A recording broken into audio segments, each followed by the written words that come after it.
Okay, we should be good to go. Okay. I'll bring this meeting, this staff review of the July 21st Planning and Zoning Commission meeting to order. I'm trying to recall what we do in the staff meeting. So in the staff review, I think we have 4 topics we're going to be covering today. Let's go over first if there's any changes or updates anybody wants to make to the meeting minutes from last round. Laura, go ahead. I did want to note 2 items that either need to be corrected in the meeting, or we can do them as Scribner's errors. And these were brought to my attention by Mr. Bolazina. And that would be for the first one is on page 2 under the added condition G. Or no, I'm sorry. Line 11. Oh, right above there, it says to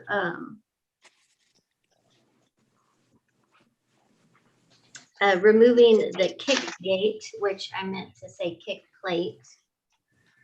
And then the second one is on page 3, the added condition G, it says approval by MSD prior to the applicant of any building permit for this pavilion. It should be application. I think those sounds like Scribner's notes, don't they, Mr. Sloss? Ed, does that make sense to you? I think both those can be considered Scribner errors. Is there a change we'd have to make there, or can we just say, I mean, what change do we need to make in the meeting? Do we just notify? We have Laura notify us that those changes are going to get made to the minutes, or what do we do there? Yeah, I would just have when there's a motion on the floor, maybe acting chairman, you can remark that there are a couple of Scribner's errors that have been noted and will be corrected in the final minutes. Okay.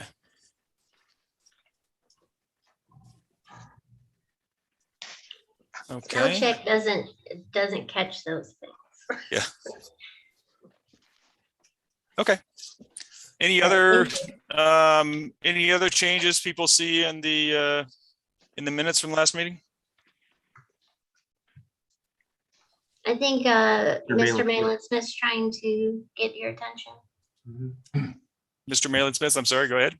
Thank you, Mr. Chairman. I believe there's another Scribner error also on page 2, also related to the gate, right below the initial Scribner issue, where it's point G, the word gate is missing.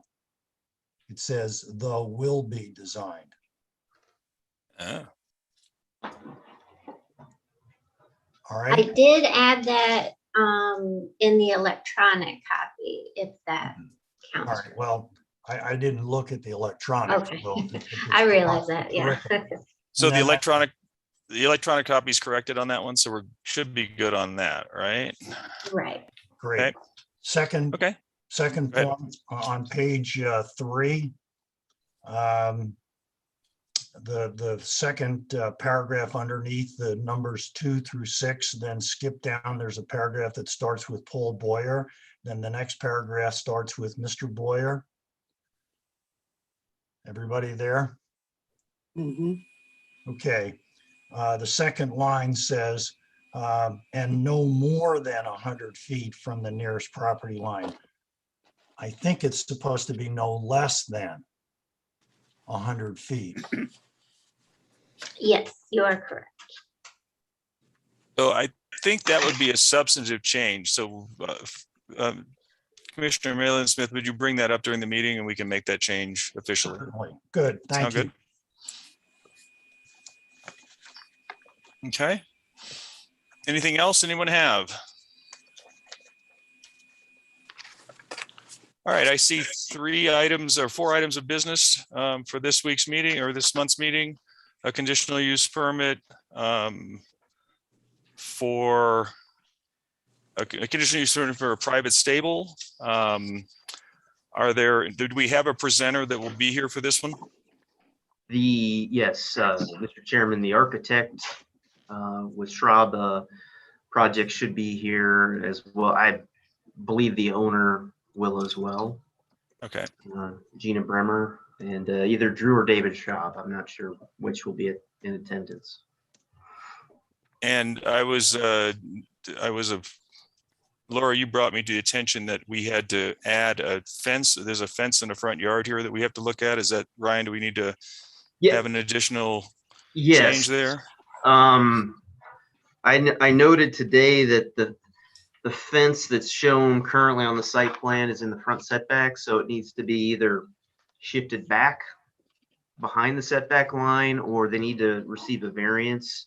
I've already talked to the applicant about that. They understand. Originally, I was focused on the permanent open space. They had a fence running through permanent open space. So they've adjusted that on the site plan, but now they'll need to either adjust or seek a variance, which they may seek a variance. There's a lot of permanent open space that they're kind of off limits to them.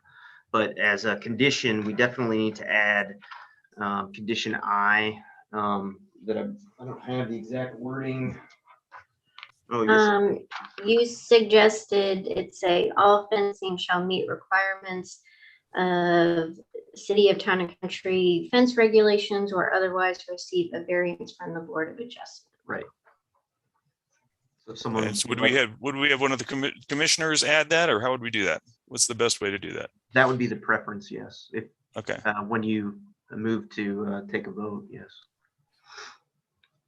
Okay, so if one of the commissioners wants to pick that up, that would be great. And just make sure we add condition I dealing with the fence setback. Okay. Any other questions for this meeting before we get to the main meeting on this this item we want to bring up with staff? Commissioner Malin Smith. Thank you, Mr. Chairman.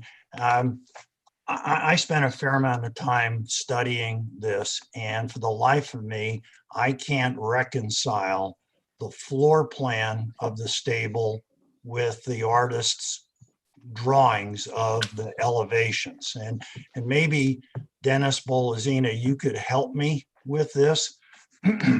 But if you turn to the deck, and I'll find it on page, this is, by the way, not an ordinance matter, it's an understanding related question. If you turn to page 6 in the deck, you'll see the floor plan of the stable. Okay, everybody there? Yep. In the subsequent pages, and starting on page 8 with the front elevation, and then on page 10 with the rear elevation. And I don't care if the front is facing the street or facing the riding pasture. It still doesn't make sense to me how the front and rear elevation drawings are reconciled with the floor plan. If you look, assuming that the lower portion of page 6 is the front,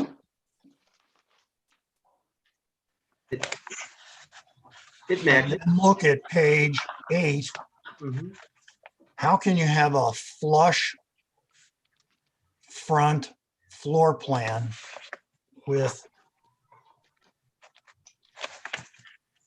what's shown in the front elevation? Well, where the horse is, that's set further back than the front. That's correct. That's to the rear. But look at the roof lines Oh, and reconcile that with the floor plan. So is that like a dormer that comes on? I guess that's a dormer that runs the entire length of the building. Or that lean-to is, again, you're seeing straight through the lean-to to the wall at the back of the lean-to, the furthest west. I thought maybe that was the case, but a lean-to typically has a slanted roof. Which is And- a slanted roof that you're seeing. I don't think so. Yeah, it's just a slight offset on that roof. It kind of, Yeah, kind of nesting that gable into the shed roof. It's a very slight offset. It looks more pronounced on the, Again, if my question is not an ordinance or compliance question, but I still don't understand how the floor plan front is reconciled or is consistent with the front elevation on page 8. And the same would apply to the rear elevation on page 10. So just a point, I'll ask the designer or architect to help me understand, but I just want to alert the commissioners to that matter. yeah.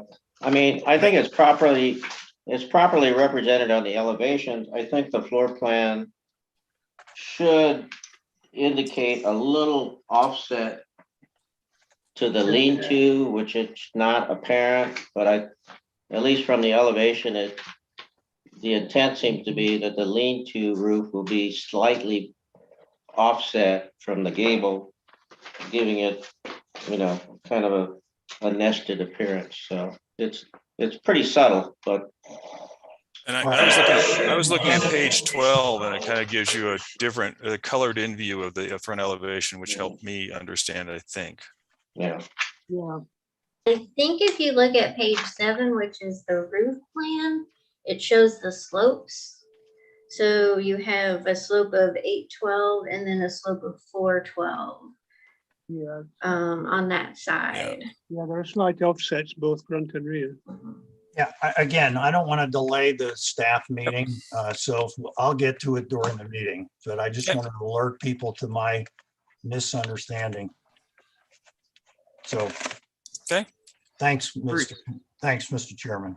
Any other questions of staff before we move on? Go ahead, Commissioner Ryan, White. what is the compliant height to the roof peak? Is that the compliant height?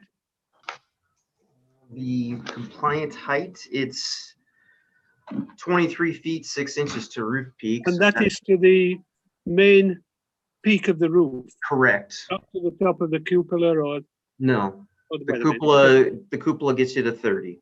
Yes, thank you. Okay. And the other thing I have, Brian, did we contact Queenie Park or the county? No, I don't think they're, I mean, would they be contacted as part of the public hearing at, yeah. So Yes. they'll receive So notice yeah. at the Board of Aldermen level for the public hearing. Okay, okay. We do have two, I don't want to steal Laura's thunder, but we've got 2 letters from the adjacent neighbors that you I all saw that. received. And just a reminder to everyone, these are CUPs will become, we're doing them here, but they'll become a public hearing at the Board of Aldermen meeting. So each of these CUPs will be that. All right, anything else on item 1? Mr. Commissioner Mayland Smith. Thank you again. Ryan, help me with condition H, waste removal. Yes. Is that now part of our ordinance requirements? No, it is not. I knew from the Barra property and what we dealt with there that this would probably be an issue that would be brought up. So I inquired of them what their plan was, and then I put it in the draft conditions to reflect what they plan to do. So they're going to have a private composting service that will remove the waste for them on a bi-weekly basis. So I wanted to make sure that was a draft condition. I very much appreciate your initiative in including that. For those newer commissioners, we had an issue with another resident, last name Barra, with horses, stables, and waste removal. And there's no ordinance requiring the provisions that are stated in H. I think this is beneficial, but we should recognize that H is not supported with an ordinance requirement. Is that correct, Ryan? there's no specific ordinance language that reflects H other than the nuisance code about you can't have animal waste on your property. But there's nothing in the code about how you remove that waste. Alderman Meyer, you had a question? You want to go? Related to the point, I guess we got the word bi-weekly in there. I remember a long time ago, I struggled over a client saying bi-weekly can mean twice a week or it can mean every other week. Oh, I believe it's every other week, but Every other that would be week. a question. No, I'm saying if you look in the dictionary, it can be defined Yeah, either. it can be either one. Commissioner White, you had a question. yes, also regarding 8, do we need to add into that odor control on the waste disposal bins? Well, How is that measured? could I ask that we take this into the meeting if we're going to take that long? We've got about 10 minutes to get through 3 more Okay. points. So let's get through that before we move into the meeting. All right. If there's nothing else on item number 1, let's move on to item number 2, which is a conditional use permit for a driveway gate on Topping Road, off of Topping Road. We will have a presenter there or no? The attorney and friend of the family will present for them. They are out of state in an awards banquet tonight, so that's going on right now. So they're unavailable, but their attorney will represent them. Okay. Are there any questions from staff on this one for anyone?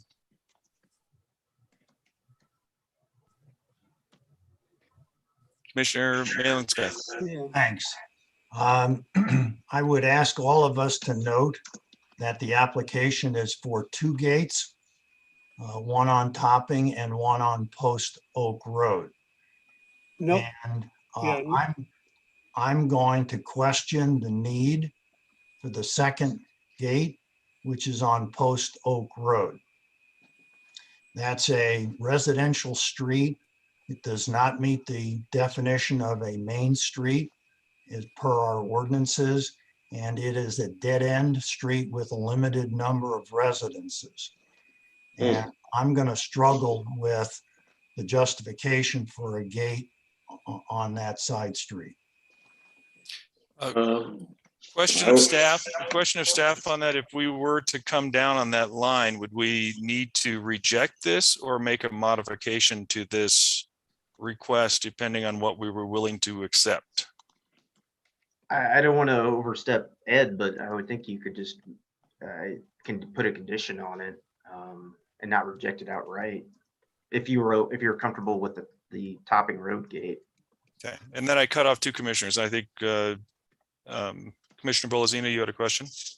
It's not really a question. I just was gonna say I'm gonna support Alderman, no longer, I'm sorry, Fred. Fred is fine.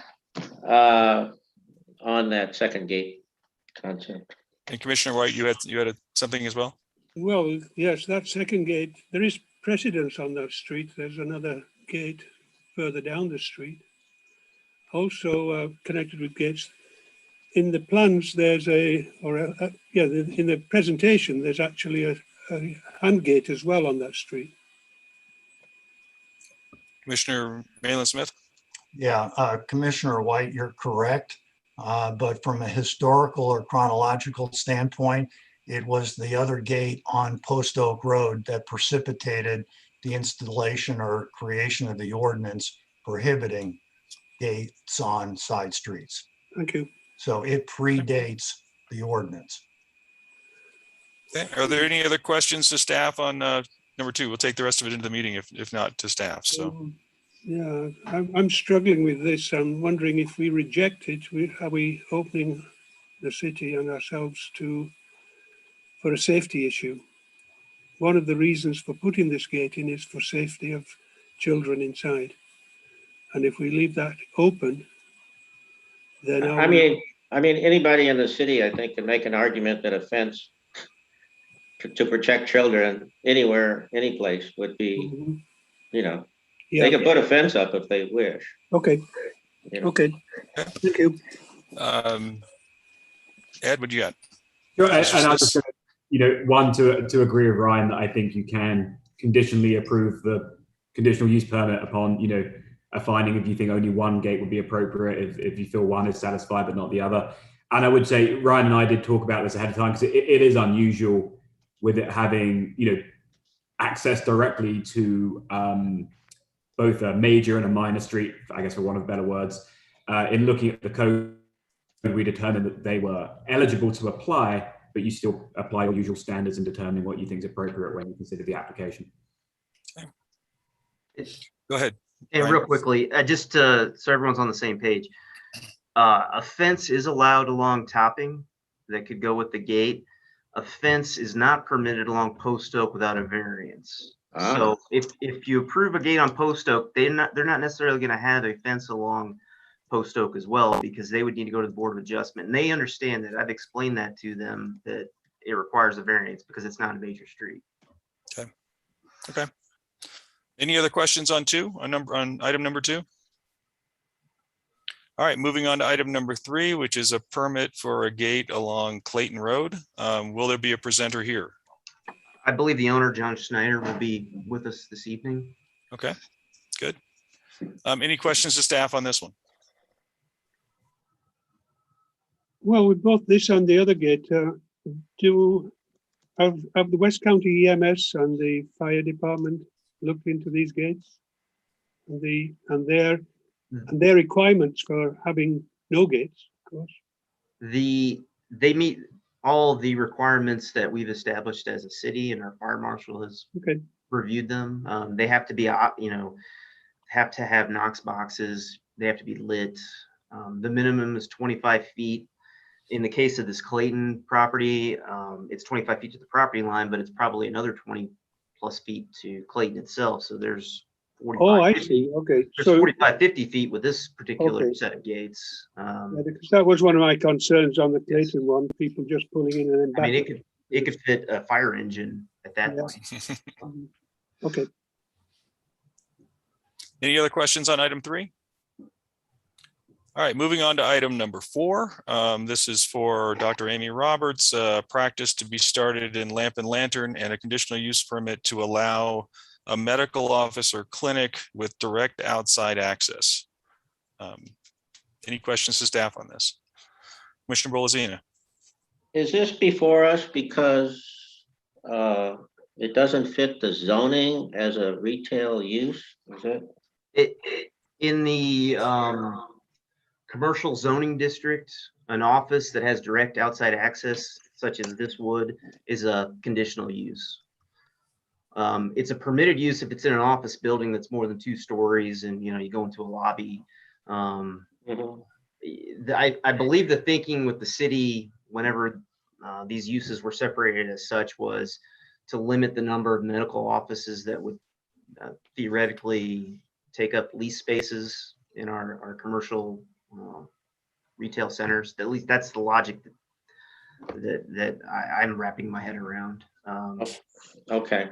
And I guess my other lack of information here is that, we have a certain number of parking spaces that are going to be allocated to this retail or this use, and it doesn't put into perspective what the count is for all of the existing uses in the development. So it's hard for me to say that adding 18 more is good or bad compared to what the tally is for that entire center.